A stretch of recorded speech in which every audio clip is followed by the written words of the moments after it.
Hey everybody, we're off. It's time for Advanced Option Strategies. My name is Brent Moores. We're here with you each week at this time.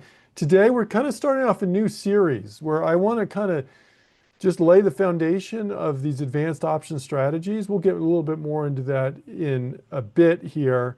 And then in future weeks, we'll hit up different strategy types and hopefully give you a complete view of what tools are available in your toolbox, so to speak, in terms of your advanced options. Glad you're here. Familiar names, some not as familiar names as well. Love to have both of you. So glad you're here. And if you're watching on a recording, that's great too. If you're watching live, I'm joined by James Boyd in the chat. So as you have questions, feel free to type your questions in, and we'll do our best to get between James and myself, get your questions answered. And if you're in the Northeast or upper Midwest, stay indoors and breathe here because I know you got a lot of smoke there. My sister lives in Michigan, and I know she's probably getting a fair amount right now too. You can follow us, by the way, on X at BrentMooreCS, at James Boyd CS.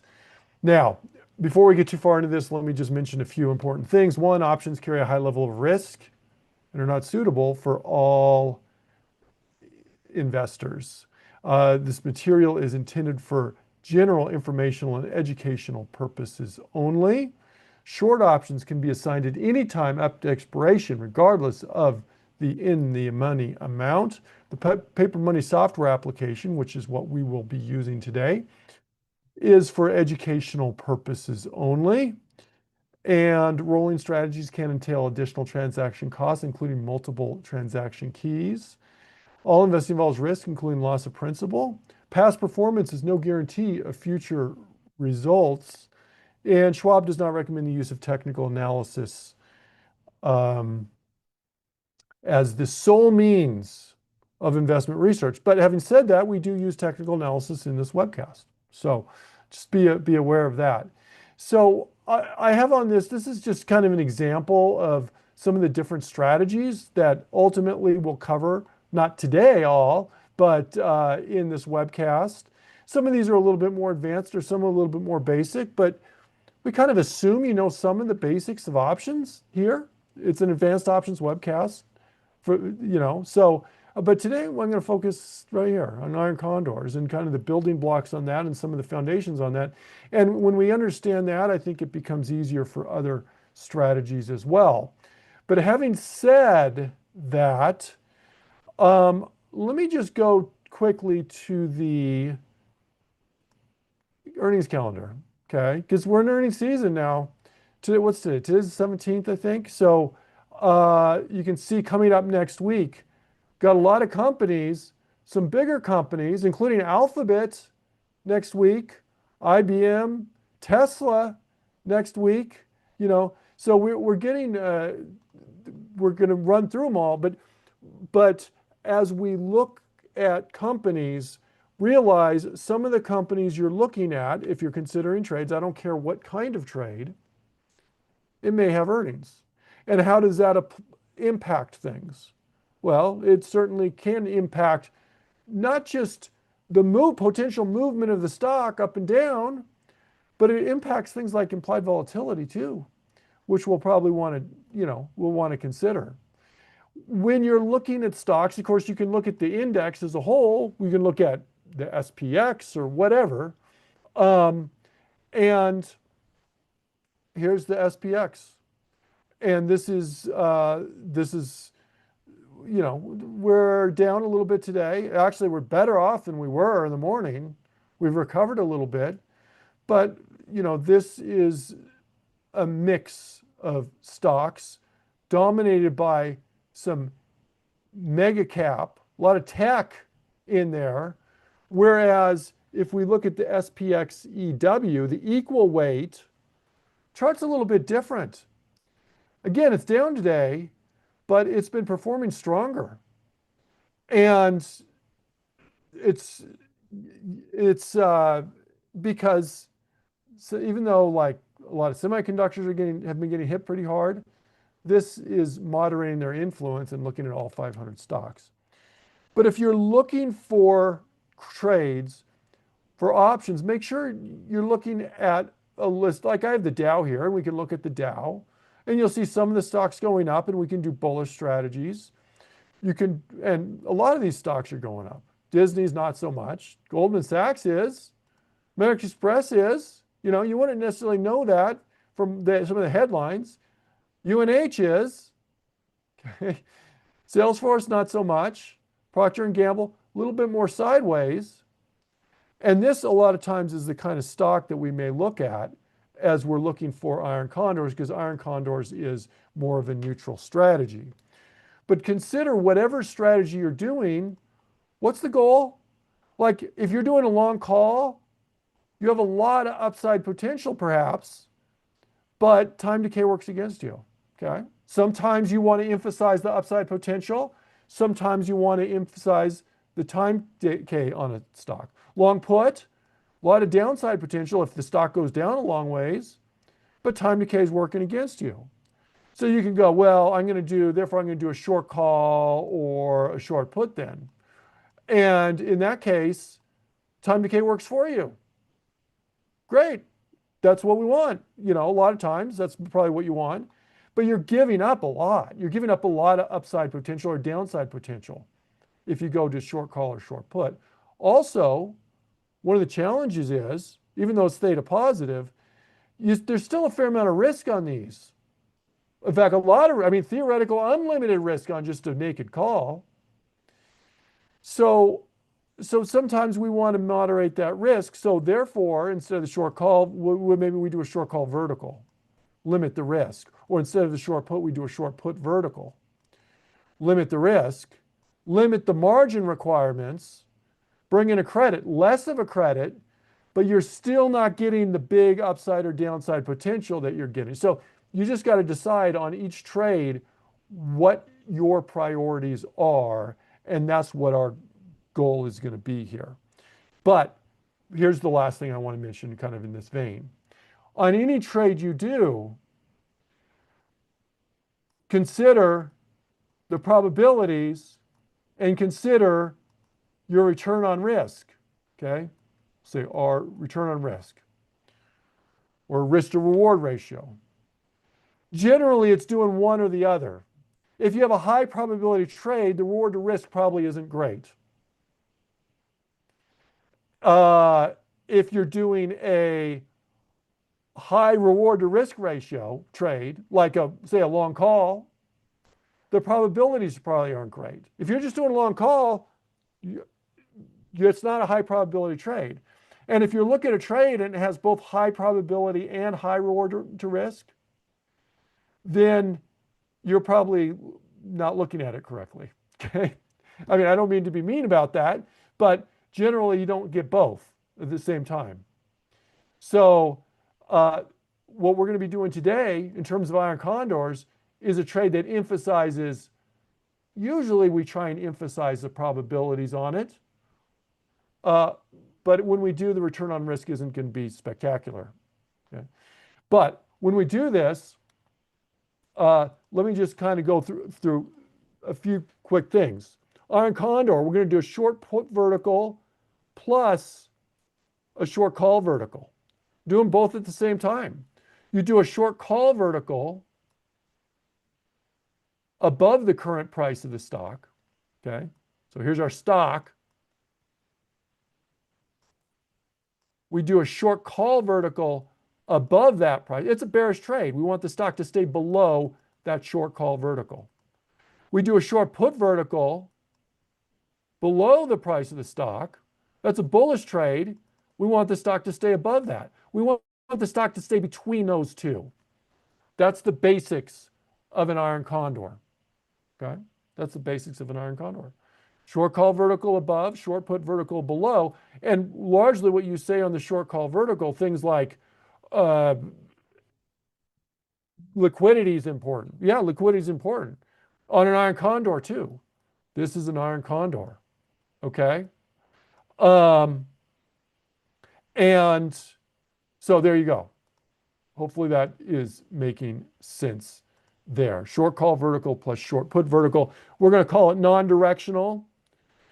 Now, depending on what strikes you pick, you may make it a little bullish or a little bearish, but generally we're going to consider it more neutral.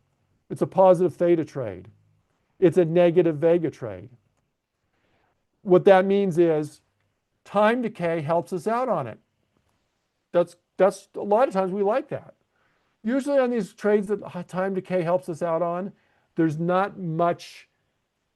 huge upside potential if the stock goes up a lot, or if the stock goes down a lot, say in the case of a long put, where we have negative theta. It's a negative vega trade. Ideally, we want implied volatilities to go down on us. Okay, so let's look at one here. Okay, now questions in the chat. How do you scan? Well, I'll tell you, one way to scan is just to go through a watch list and to scroll through. Look, we're on Nike. Someone just mentioned Nike. I guess that's because we're on it right now. Here's Nike. What's Nike doing? We didn't have to. It didn't take long. You saw how long it took me to scroll through these. It doesn't take long. And to be honest, when I'm looking for option strategies, generally what I'm doing is I'm just taking a watch list and I'm scrolling through the watch list looking for them. From a technical standpoint, that's kind of a way to do it. What we'd say is we want something neutral. Well, so if we want something neutral, we probably want something that doesn't have much of a trend. Okay, so I wrote trend down, but I'm going to put an X through that because generally we're probably not want something that's in a steep trend. Okay, and you probably want to identify support and resistance levels on this. So on Nike, like I'd probably go, oh, look, we got some resistance kind of in this area. Right? I've got some support in this area. Sorry, my lines are a little crooked. So that's around 40 on the support. That's what, 47 on the resistance, something like that. So we can use the technical analysis to try and help us identify neutral type trades. Now, let's say you want to do a scan. I want to do a scan. You create a scan, you save it. Yeah, you can do that. You can create a neutral type scan. And I have, James posted a watch list for this. Is that what we call it? Well, yeah, a playlist for this. Not a watch list, a playlist for this webcast. And there's others as well. Just as long as you're on the Trader Talks channel, go to the search, little magnifying glass, and type neutral stocks or neutral scan or just neutral. And look on this channel and you'll see some where we demonstrate neutral type scans here. In fact, if I'm not mistaken, I don't know if I've updated it. I'm going to check real quick. Yeah, I don't have it here right now. I'll try and put a neutral scan. Let me just give myself a little note here in the playlist for this webcast after this class is posted, for those of you who are interested in that. But instead of doing a pre-established watch list, you can go and you can create your own neutral scan watch list, okay? Neutral stock, whatever. Just make sure they're liquid as well. That'd be the type of scan you'd use for this. But in this, let's continue with our Nike example here. So we're looking at Nike, and implied volatilities are a little bit lower. Well, probably not. Why do I say lower? Not because it's at 37, but because as I look at its history, this is just a study, I can see where it is in relation to where it's been. Well, we had a drop. We had earnings right here. Can't see, it's kind of blocked. But implied volatility's dropped a little bit. So there's pros and cons to that.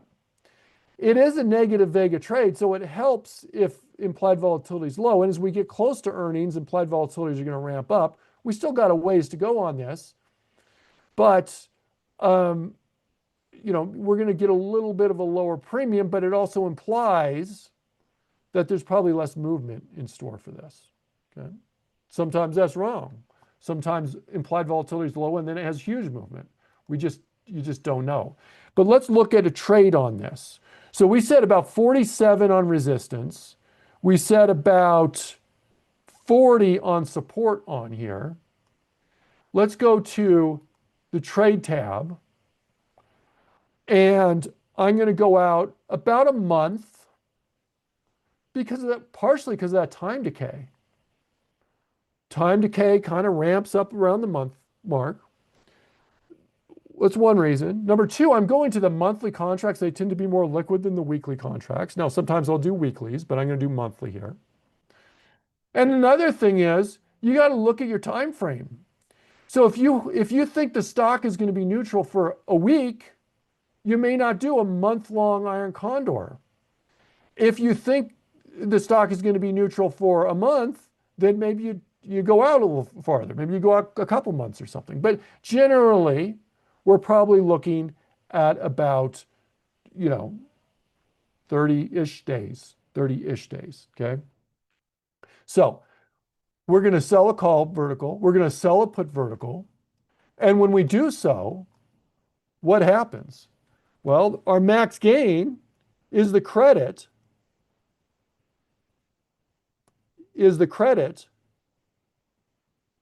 received for the call vertical and the put vertical. All right. What's the max loss then? Max loss is the difference between the strikes minus that premium you receive. Okay. Let's see, is there anything else?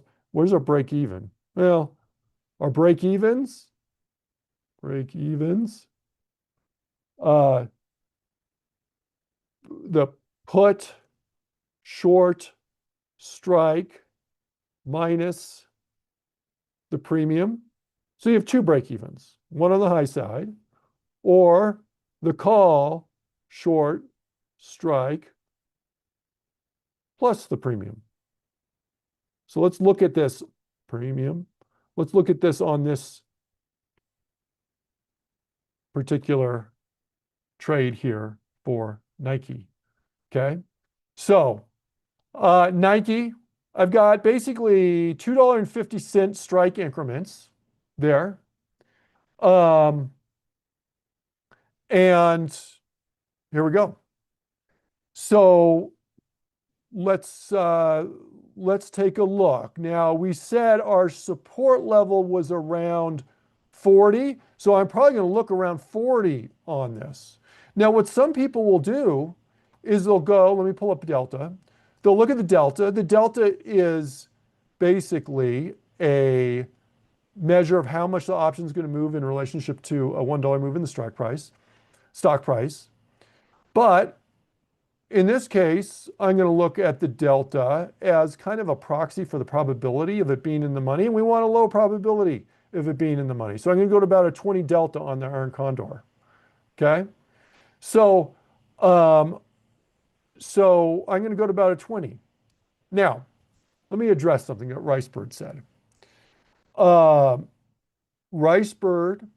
and I appreciate you, said a lot of times when he does iron condors, he enters them separately. He doesn't do them at the same time.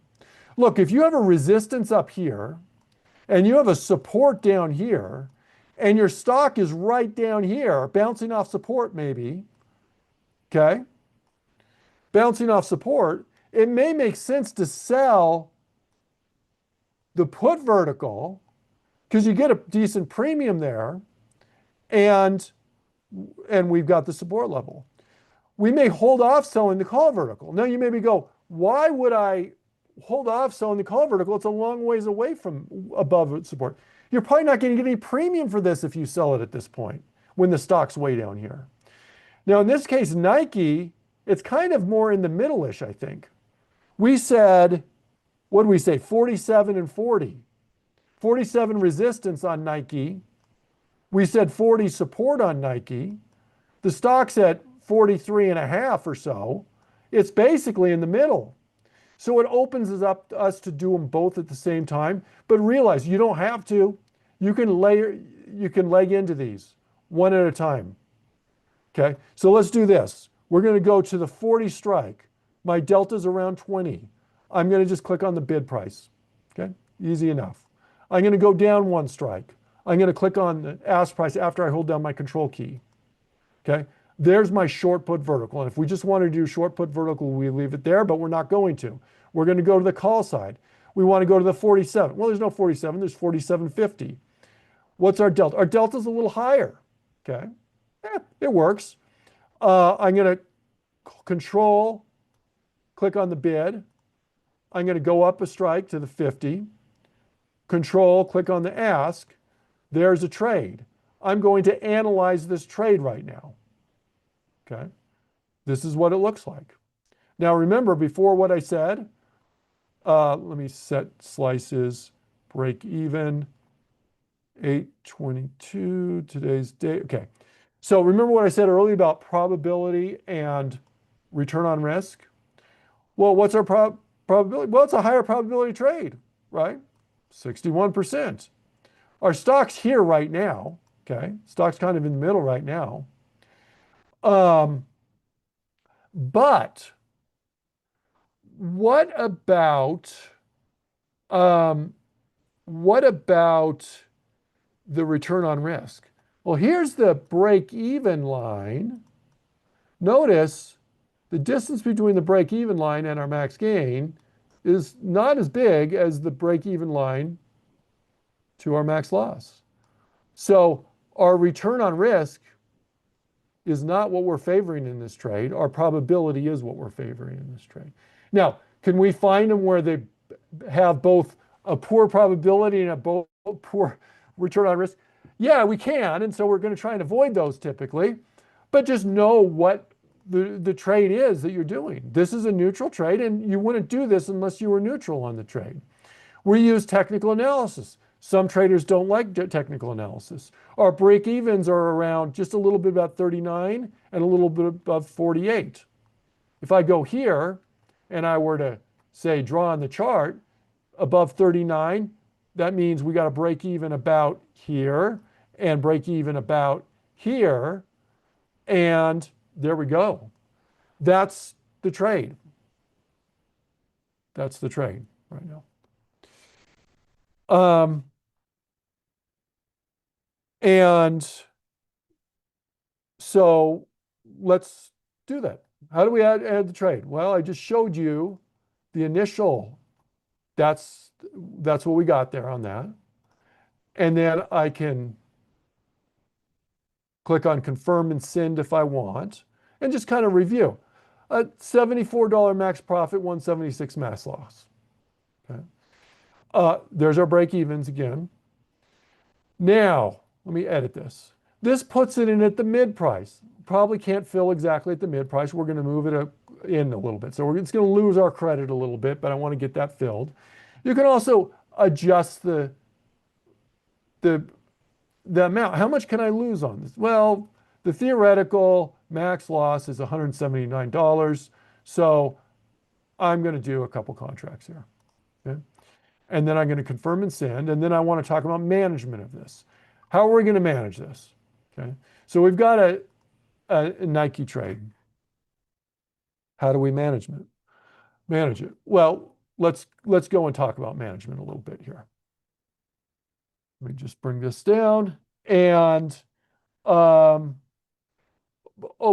let me just mention a couple things. Generally, if we're looking at the probabilities, we're going to look at something like probability in the money, or we may use delta as approximation of that. Around 20-ish on each side. Now, George, I think it was George, said, look, our probabilities, we can sum up the probabilities on both sides here of this. In other words, if we have a 20 delta, or 20% chance, we'll say, of it going south against us on the upside, or in the money on the upside, and a 20% chance of it going against us on the downside, the short put side, that means there's about a 60% chance that it's between the two. Okay. Now, you're probably not going to hit 20 exactly. Furthermore, maybe you don't want to hit 20% exactly. Maybe you want to emphasize the return on risk aspect. Well, you got to sacrifice a little bit on the probability aspect. Maybe you want something higher probability. Go to a lower delta on those. But in this webcast, what we do is we do both technical analysis and we look at the probabilities as well. So we looked at the neutral technicals on Nike. We didn't just rely on the probabilities there. Okay, when do we get out? Well, we're going to exit if stays out of the money. Look, if it stays out of the money, put it this way. Let me do it in a different order. Exit with about 1 week to go. Okay. We're going to exit or manage the two verticals, because it's made up of two verticals, a short call vertical and a short put vertical, separately. Okay. We're going to exit. I don't know why that's not lining up, but we'll go with it. Exit if we have a technical breakdown. Now, I don't mean it's starting to go against you a little bit, but if we clearly break support or clearly break resistance, maybe we're not neutral on the trade anymore and we're going to get out. But at some point, almost always, you're going to have one side or the other side go against you a little bit. Okay. Exit exit side. When I say side, I mean the short put vertical or the short call vertical. If hit 80% gain on that side. Okay. Now that's not written in stone. Maybe it's for you, it's 70% or something like that. Okay. So that's how we do that. Okay. That's how we do that. That's how we're going to manage. And we'll look at this here a little bit there. Let me just check chat here. Let's see. I will give up testing this on my side and then it will watch. How do you set a reminder to exit the positions 1 week? Okay. You can set up reminders here on this. You can also put notes here on this. So if you want to put an alert on something, you can just right click on it and you can create an alert. Okay. Create an alert, notify me for whatever condition you want here on this. So that's a way to add an alert in there. You just right click on it. That's the way to do it. Let's move forward. Okay. So there's the trade. When we look at this trade, let me go out of this and let me go Nike. And let me just move this to our Iron Condor group. Here's our Iron Condor group. So I've got a couple in there right now.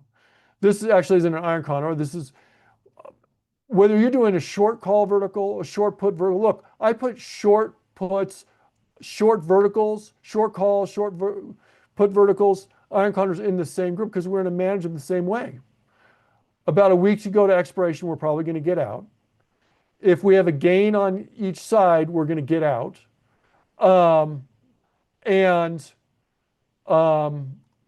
we're going to go here. We're going to manage them this way. Here's my short put vertical.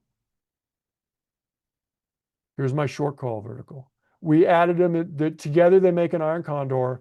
We're going to manage them separately. Short, it's supposed to be a call, vertical. Okay, let's move forward. Let me just bring my little rule sheet up. Let me see, I had some notes. I want to make sure I hit them all. Money management. Usually we say like 1 to 2%. Oop, that's not supposed to be dollar, percent of active portfolio risk. Okay. That's our total risk on that. You can put in a stop if you like. Okay. But this is a limited trade. In other words, the reason we did a spread in the first place and we didn't just do a short uh, strangle, in other words, we didn't just do, I'm going to sell a put and I'm going to sell a call, which would give me just a higher credit if I just did those and didn't do the long contracts. But the long contracts limit the risk. So a lot of traders don't feel the necessity to add a stop in there. Okay. All right. Let's go and look at some more here. Okay. Let's look at another example. Let's look at FedEx. Okay. This is another one I was looking at. And I want you to consider this here. So we're past earnings on this as well, as we did. This one, this is arguably a more bullish trend than what we had on Nike. On Nike, it had been going neutral for a while. This has been kind of going up a little bit, maybe flattened out a little bit more recently. So what I'm going to do is this. When you're looking at your technical analysis, you need to decide what time frame you're looking at. Remember, on Nike, we did a month trade, a little more than a month trade, roughly a month trade, with the expectation of being in it for, well, we'll say the better part of a month. Because this trade is dependent on the time value. When you're doing an iron condor, let me just warn you up front right now, you need patience. Because you're going to look at it and the trade's going to continue to go sideways, and you're going to look at it in a week and you're going to go, look, I just made $7 on this trade or $15 on this trade, some small amount. Because it's not like a long call where if the stock moves a lot, you benefit from the delta and that really helps you out. In this case, the delta move isn't going to help you out much. You're dependent on time decay, and time decay is slow. Okay? Slow acting. Now, that kind of stinks if the trade is working your way.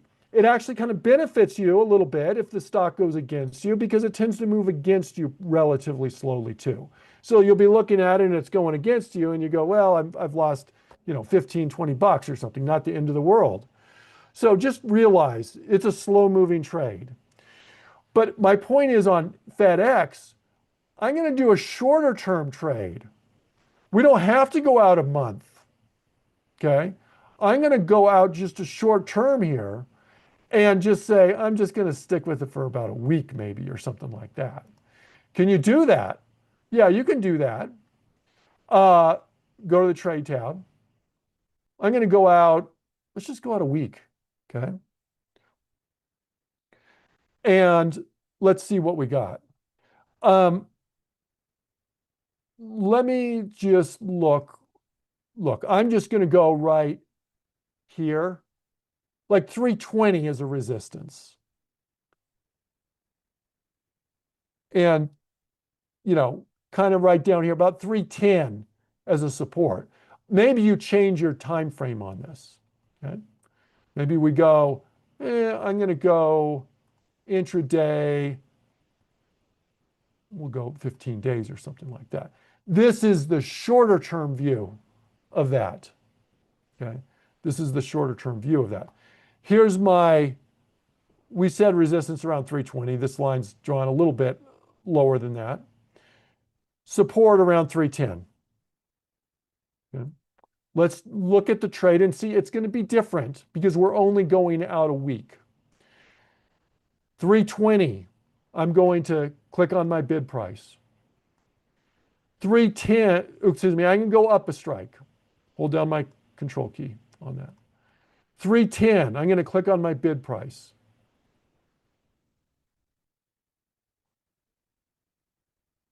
And I'm going to click on my ask price there, control key.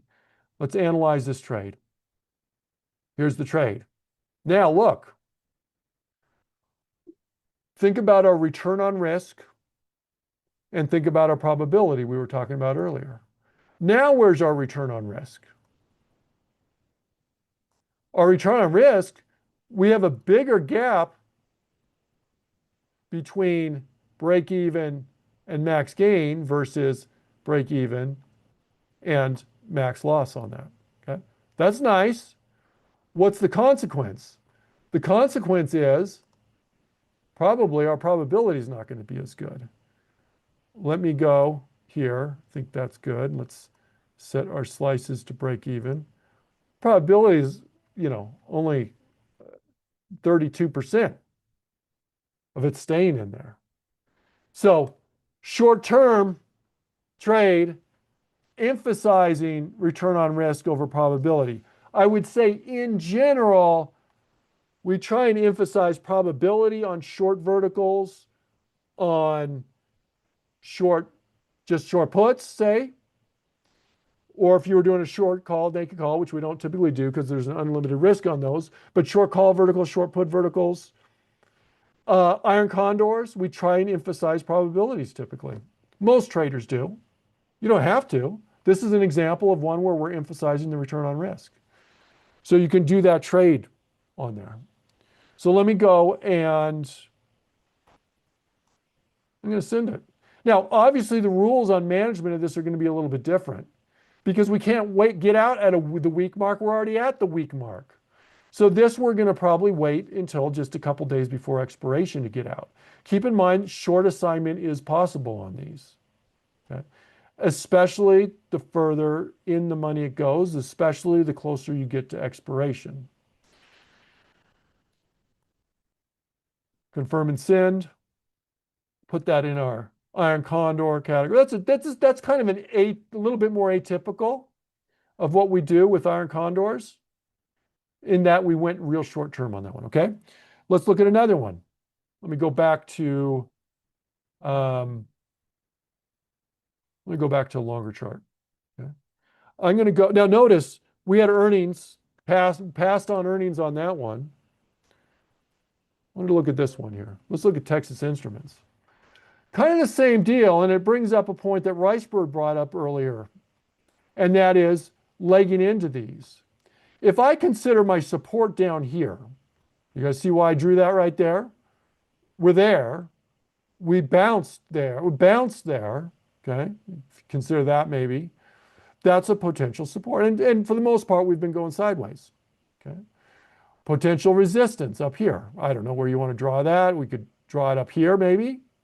That's maybe a little bit of a closer. You can go way up here as a resistance. But my point is, if we try and sell a short call vertical up here right now, what kind of returns are we going to get? We're probably going to get practically nothing. The delta is probably going to be very, very little at that point. Now, it may be a little higher because we have earnings coming up. But my point is, this is an example of the type of trade where you may decide to leg in a short put vertical, hold off on the short call vertical for now. If it goes up, if it gives us our bounce, and by the way, if we want to leg in this, maybe we wait for the bounce. Maybe you wait for a close above today, if this is the low day. But if we wait for that and it goes up, then maybe it goes up here, and maybe, just maybe, we don't know if it's going to do that, but maybe if it starts to bounce up here, then we add in a short call vertical at that time, and at the sum of those two together make it an iron condor. So you can do that. Now, you do need to be a little careful, and I've mentioned this a couple times, about your liquidity on these. Because I know Texas Instruments often, let's not do weeklies, let's do monthly, doesn't have great liquidity. Let me go to the weeklies and look, okay? And then we'll go to monthlies. Let's look at open interest. Here's open interest. You see the open interest here on these? That's pretty low. And when you have that low open interest, and here's the monthlies, maybe a little better. So It's a possibility, but you're going to have bigger spreads typically when you see those lower open interest numbers. You'll know if you follow me in my webcast, often I don't even look at the open interest. I'm looking mostly at the bid-ask spread because there's a pretty good correlation between the two of those. Okay? So just be cautious on that. This would be the one where the example is you would probably leg in. Now, if you were to do the trade, not a recommendation. Implied volatilities are pretty high. If we go to, here's implied volatility on this. Ooh, there's implied volatility. Very high. And the nice thing is, when earnings comes out, volatilities will probably go down substantially. I guess no guarantee, but they'll probably go down substantially. The nice thing is, if implied volatilities are high, you get a high premium. Okay? You're selling for more. The downside is there's more potential movement on the stock when earnings comes out. And when you have a support level, often support levels are never guaranteed, as with resistance levels. But if they're going to break, one time especially they break is when you have an earnings event that comes out. So there. Okay? So just be aware of that. That would be an alternative trade. I'm not going to place that trade today, but that's something you could just be aware. This one's pretty iffy on that, on the bid ask spread. All right. Now, that's iron condors. Okay. Let me just scan if there's any questions here. Are there, James, thank you very much for helping me out on those. Remember, if you're looking at candidates, make sure you're looking for something that you think is neutral. Theoretically, you could find something that's trending up, and I'd probably call this a little bit more, for example, trending up right now. All right? This has been kind of going up right now. We could throw on moving averages. That's probably more bullish than most traders would view as a candidate. Now, if you said, well, you see, even there, we're kind of breaking maybe through support resistance. If you see a strong resistance, maybe that's a time you can do an iron condor, but generally, more neutralish trades is what we're going to do there. All right, everybody. So this is iron condors. This is kind of, I think, more the pretty basic of these advanced option strategies. We talked about managing these. We talked about finding them, often just scrolling through a watch list. Anytime you see a neutralish stock that has liquidity, you can do more of a neutral scan. I'll put it in the description on this webcast here when we're done, a neutral scan. But I'll tell you what, a lot of times I'll find that the scans don't do as well as just my eye or your eye in terms of identifying stocks with resistance levels and support levels and stuff like that. Okay? All right, everybody. Thanks for joining me today. Make sure you subscribe to that Trader Talks channel. If you did like what you saw, I appreciate clicking on that thumbs up and clicking on subscribe. Coming up next, we have market and sector analysis. And I appreciate your time. Hope you all have a wonderful weekend. And we'll see you all same time next week. Thanks, James. Bye-bye.